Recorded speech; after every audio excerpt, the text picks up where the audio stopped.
ఉత్తరప్రదేశ్లో యోగి ఆదిత్యనాథ్ యాక్షన్ తీసుకుని అరెస్టులు చేసి ఆస్తులు స్వాధీనం చేసుకుని కఠినమైనటువంటి కేసులు పెట్టినటువంటి సంస్థ ఇప్పుడు ఆంధ్రప్రదేశ్లో దర్జాగా తన కార్యకలాపాలు చేస్తానంటోంది.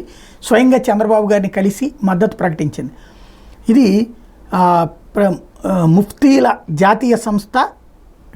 దాని పేరు వచ్చేటప్పటికి దియోబంద్ నగరం కేంద్రంగా పనిచేస్తున్నటువంటి తంజీమ్ ఈ ముఫ్తియాన్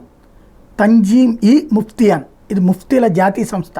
దీని ప్రధాన కార్యదర్శి షేక్ ఉల్ హదీం అల్లమా ముఫ్తీ జియా ఉల్లా ఖాన్ కాసిమి, కోశాధికారి అల్లమా ముఫ్తీ గఫ్రాన్.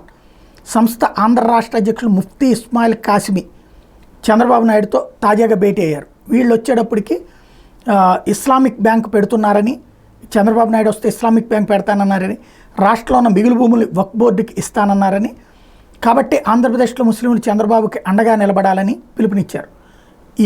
ఇదే సంస్థని యూపీలో యోగి ప్రభుత్వం కఠినమైనటువంటి చర్యలు తీసుకుంది. వాళ్ళు వచ్చి ఇక్కడ చెప్తున్నారు.